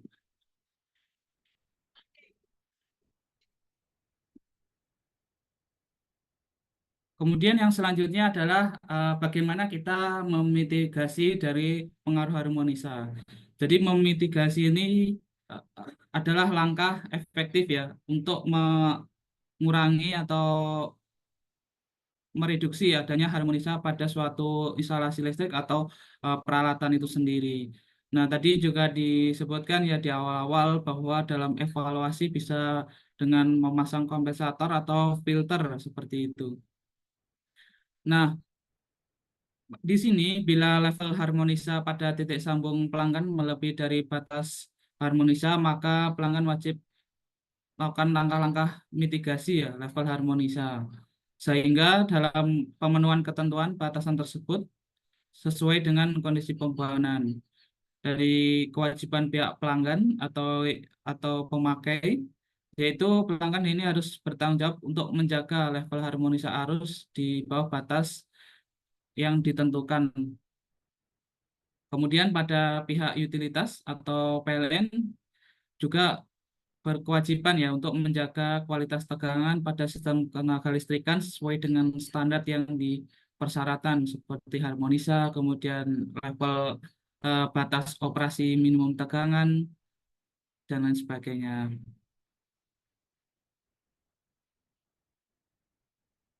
Nah, ini adalah beberapa cara ya yang bisa dilakukan dalam memitigasi suatu harmonisa. Kita bisa memisahkan ya peralatan yang menghasilkan harmonisa ke peralatan utama atau beda instalasi. Kemudian pemasangan filter pasif, pemasangan filter aktif. Kemudian bisa pemilihan ya hubungan belitan trafo pada sisi trafo tersebut dengan zigzag ya atau key factor.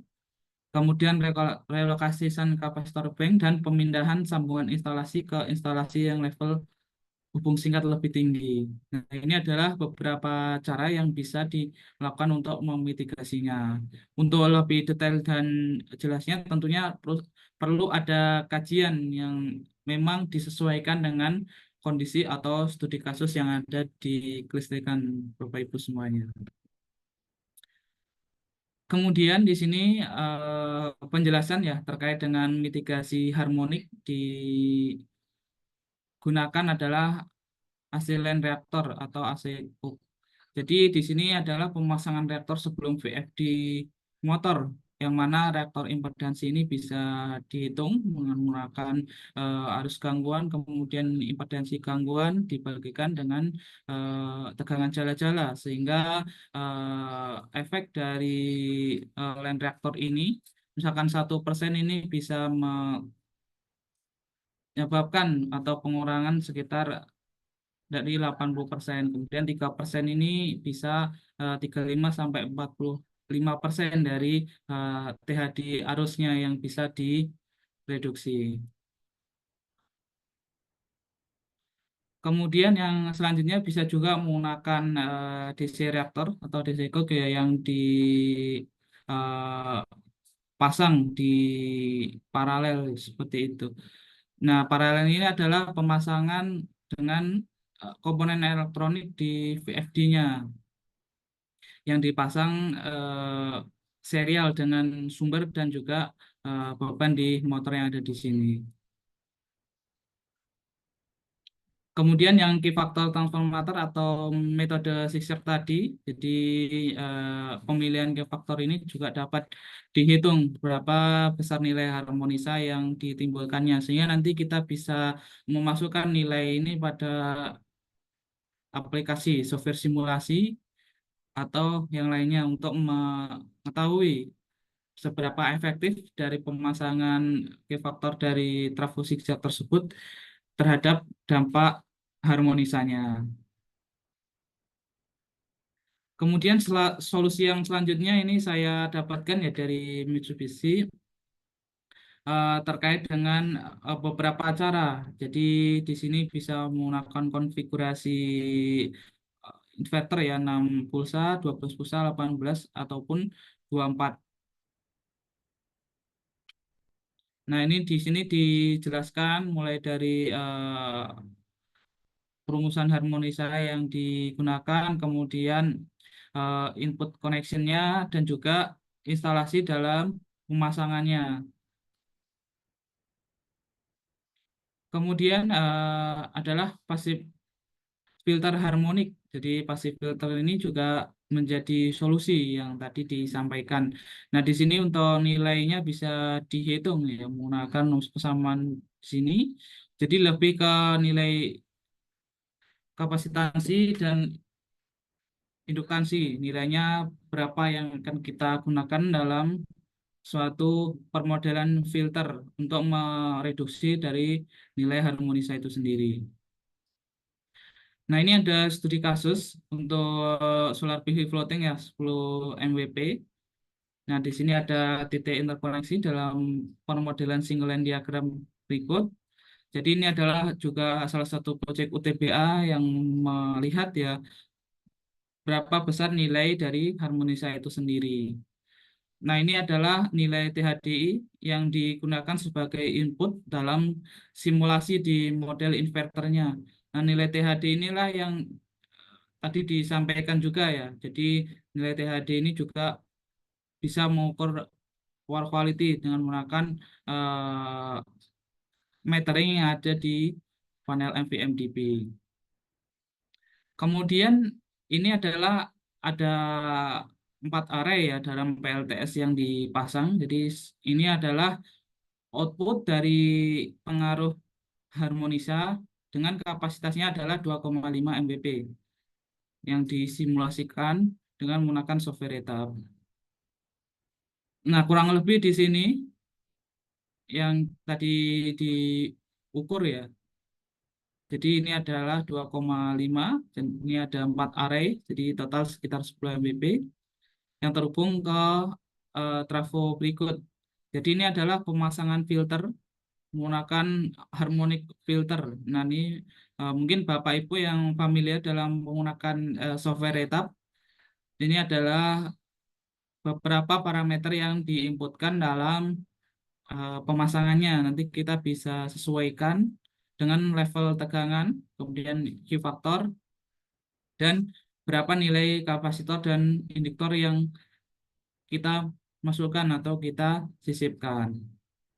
Nah, caranya adalah kita bisa menghitungnya dari rumus-rumus persamaan yang ada di sebelah kiri ini, hingga nanti kita bisa dapatkan dan kita lakukan simulasi serta evaluasi kira-kira seperti apa dari dampak pemasangan filter itu sendiri. Nah, ini adalah setelah pemasangan filter ya. Jadi bisa kita lihat bentuk gelombang sinusnya cukup baik dan ini eh, order yang paling tinggi adalah di order ke-13 dengan nilai di bawah 2,5%. Sedangkan sebelum pemasangan ini di order ke-13 ini cukup tinggi yaitu sekitar eh, 4,2 hampir mendekati 4,5 seperti itu. Jadi pemasangan filter ini cukup membantu dan cukup baik untuk bisa diaplikasikan. Namun juga perlu disesuaikan dengan kebutuhan dan juga studi yang Bapak Ibu lakukan atau diimplementasikan sistem kelistrikan di utilitas seperti itu. Nah, ini adalah beberapa referensi ya yang saya gunakan dalam pemaparan materi ini. Semoga bisa menjawab dan sesuai dengan ekspektasi Bapak Ibu yang hadir pada pagi hari ini sesuai dengan topik yaitu terkait implementasi PRTS dan kesesuaian terhadap harmonisasi standar. Oke, mungkin dari saya itu yang bisa disampaikan. Apabila ada kurang lebihnya saya mohon maaf dan apabila ada pertanyaan bisa menanyakan atau berada di kolom chat. Terima kasih.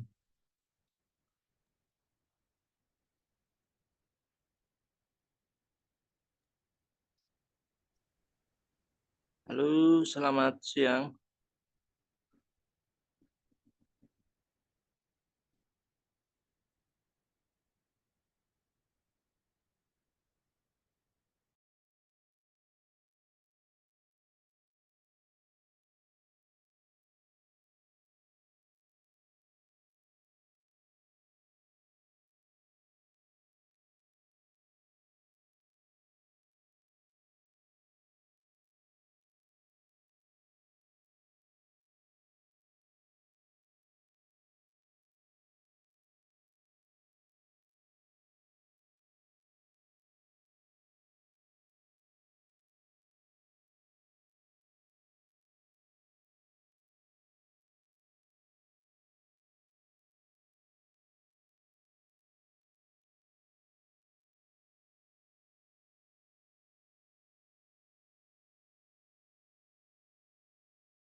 Halo, Mas Riki. Halo ya. Pertanyaan nih Oh ya. dari Erik. Apa Baik. perbedaan antara people dan harmonisa? Baik, terima kasih Pak Eri atas pertanyaan. Jadi untuk tri- triple ya, triplen harmonik ya tadi sesuai yang ada di PPT saya. Jadi triplen harmonik ini merupakan harmonisa pada order urutan yang ke-0 seperti itu, Pak. Atau triplen harmonik ini sendiri. Sedangkan harmonisa ini ada macam-macam ya, ada yang urutan positif dan urutan negatif seperti itu. Nah, yang triplen harmonik ini adalah yang urutan 0. Nah, urutan 0 ini adalah berdasarkan order harmonik yang ada di slide PPT ini gitu. Dan ini berlaku dengan kelipatan selanjutnya ya. Jadi kalau yang tadi dilihat pada datasheet di slide PPT yang tadi, nah, ini dijelaskan ya. Jadi order harmonik ini sangat banyak nanti Begitupun dengan kelipatan yang tadi, negatif, positif, negatif, dan nol. Seperti itu yang berkelanjutan.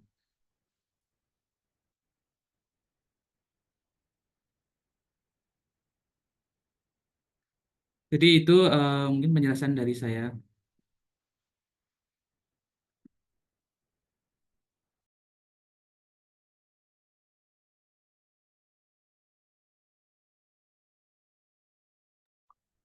Ini dari Pak Hasbi, apakah mau bertanya langsung?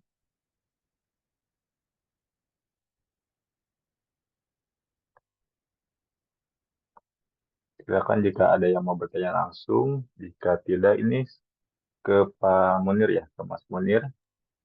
Dari Pak Hasbi, apa ada standar waktu pemutusan yang disetting pada saat anti islanding ini berapa ya waktu pemutusannya? Baik, terima kasih Pak Aspi atas pertanyaannya.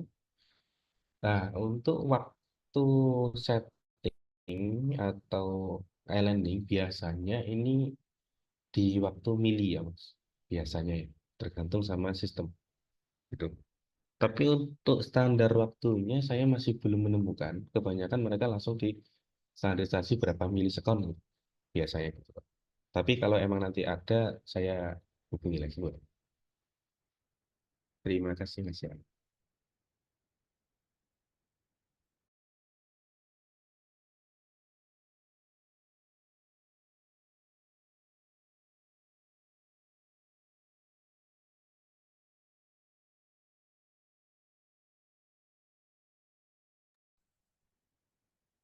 Ya, apakah ada yang bertanya lagi? Silahkan. Bertanya langsung juga bisa.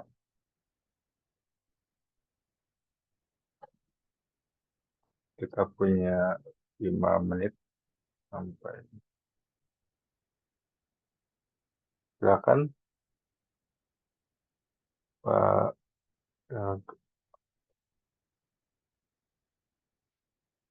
Bisa langsung. Halo, tes.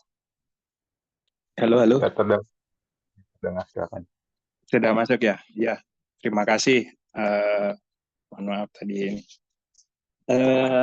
Mungkin pertanyaan untuk Mas Riki ya. Mas Riki, ini kan terkait analisa harmonisa. Ini kan yang pertama itu memang diminta menjadi salah satu ini ya, dokumen wajib untuk kepengurusan perizinan di PLN ya. Nah, kalau dari pengalaman Mas Riki sendiri mungkin bisa dijelaskan Mas sebenarnya yang diminta PLN itu seperti apa sih ketika kita nanti untuk memasang PLTS ini? Mungkin itu aja dulu sih. Terima kasih.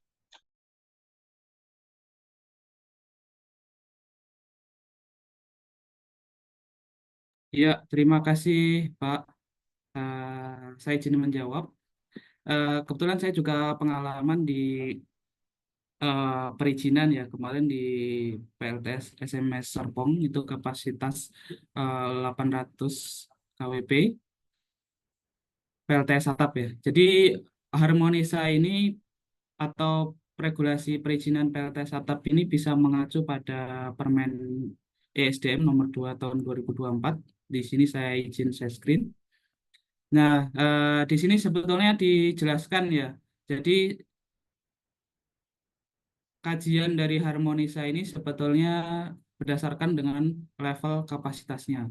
Nah, ini bisa dilihat di sini, itu adalah kapasitas 100 sampai dengan ke atas. Jadi kapasitas 100 kWp itu diwajibkan ada dokumen dampak harmonisa. Nah, berdasarkan pengalaman dalam perizinan tersebut, dokumen yang disubmit ini adalah dokumen yang berdasarkan hasil kajian harmonisa di sistem seperti itu, Pak. Jadi kita modeling suatu sistem kelistrikan, kemudian dampak harmonisanya seperti apa gitu. Nah, itulah yang kita submit seberapa besar dari kapasitas dan juga harmonisanya. Kan tadi juga sudah disampaikan bahwa batasan sesuai dengan regulasi standar. Nanti dari kajian dokumen harmonisa itu kita lihat kira-kira nilai besarannya berapa gitu. Apabila melebihi dari batang standar, nah itu perlu untuk dikaji ulang atau dilakukan evaluasi. Yang kita submit untuk perizinan ini, yang penting adalah sesuai dengan maksimum batas di regulasi standar tersebut. Seperti itu, Pak. Dan beberapa kajian yang lain ya, seperti outflow, stabilitas, dan juga Ya, di sini sesuai dengan capacity yang digunakan dalam perizinan tersebut seperti itu. tadi berapa? Berarti 3% itu ya, Mas Riki, ya, yang untuk THDV atau THDI-nya tadi. Untuk DHDV-nya 5%, Pak. Oh, 5%. Oke, Iya, oke. betul. Untuk tegangan yang 66 kV tadi ya? Iya, dan di bawahnya gitu, Pak. Ya, sampai dengan 66 kV. Oke, oke. Iya. Terus berarti kan kalau untuk apa ya, ya simulasi atau perhitungan kan kita kan butuh data-data awal nih, butuh data-data untuk yang kita perhitungkan. Nah, itu sebenarnya cukup dari data PLTS-nya aja atau sampai ke data beban dari pelanggan juga gitu, Mas Riki? Iya, biasanya sih untuk melihat model valid yang kita bikin adalah juga melihat dari beban-beban di pelanggan gitu, Pak.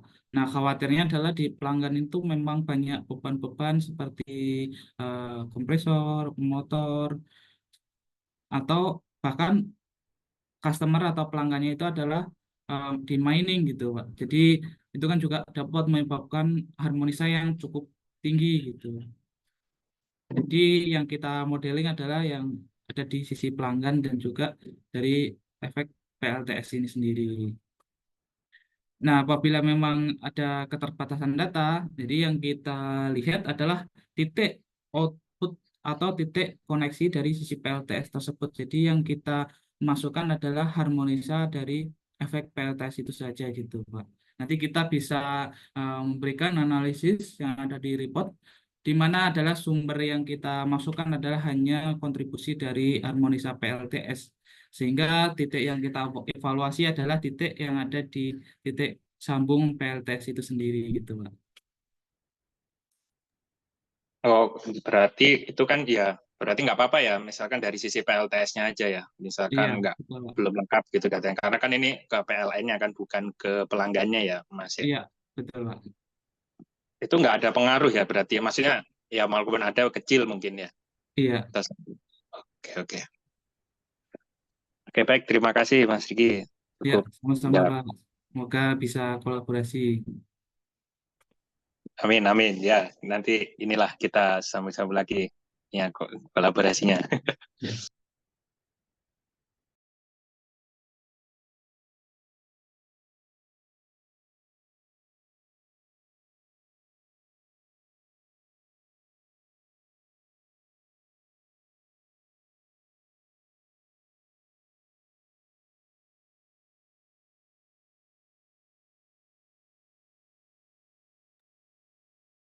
Ya, silakan.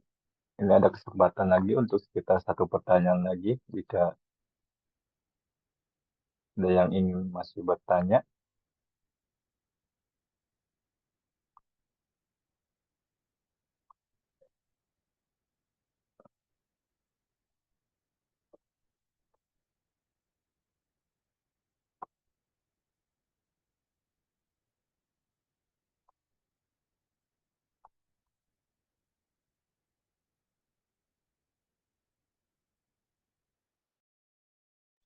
Pak, satu lagi deh boleh?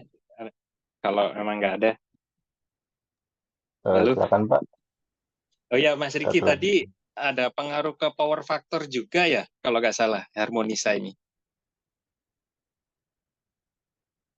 Iya, betul, Pak. Nah, itu berarti selain daya reaktif, berarti kan kalau power factor kan untuk daya reaktif yang ini ya dari sistemnya.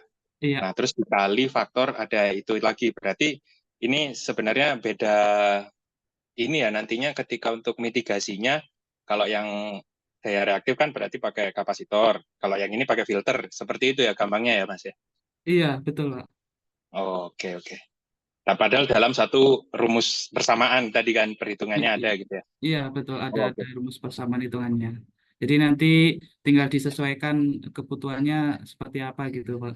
Apakah memang untuk memperbaiki juga faktor daya atau tegangan dan cuman hanya butuh daya reaktif itu. Oke. Itu kalau di ini alatnya itu bisa satu paket nggak sih biasanya untuk faktor daya juga dan juga untuk harmonisa ini gitu. Eh, Yang di ininya. Biasanya ada, Pak. Jadi si filter itu nanti ada kapasitas atau kapabilitas untuk perbaikan faktor daya dan juga perbaikan harmonisa. Nanti tinggal di alat atau device filter yang kita pilih gitu, Pak. Oh, oke, oke. Berarti ada ya ininya ya, alatnya Iya, ya. Siap, siap. Oke, terima kasih. oke, sama-sama, Pak.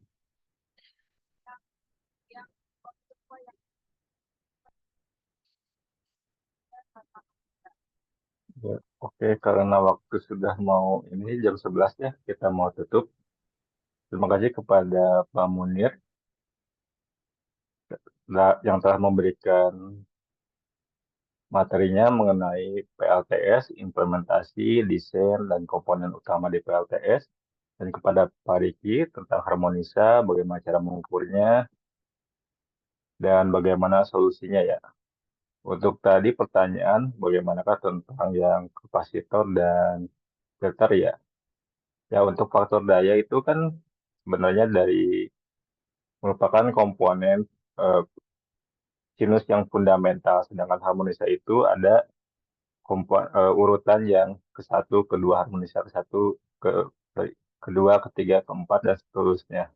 Nah, jadi kapasitor untuk yang fundamental aja, yang ke-1, dan filter itu nanti yang urutan yang di atas satunya gitu. Jadi memang lebih lengkap untuk yang filter. Dan pada kesempatan kali ini, kami akan mengucapkan terima kasih melalui pemberian sertifikat kepada pemateri, ini kepada Pak Misbahul Munir. Terima kasih. Kemudian kepada Pak Riki, juga terima kasih ya pada kesempatan kali ini telah memberikan materinya. Ya, demikianlah pada teman-teman. Terima kasih telah hadir pada training di bulan September ini ya. Pada kesempatan selanjutnya, silakan bergabung di training selanjutnya ya. Terima kasih. Sampai jumpa. Ya, terima kasih Bapak Ibu. Terima kasih Ya, terima kasih. Pak Budi. Sampai jumpa.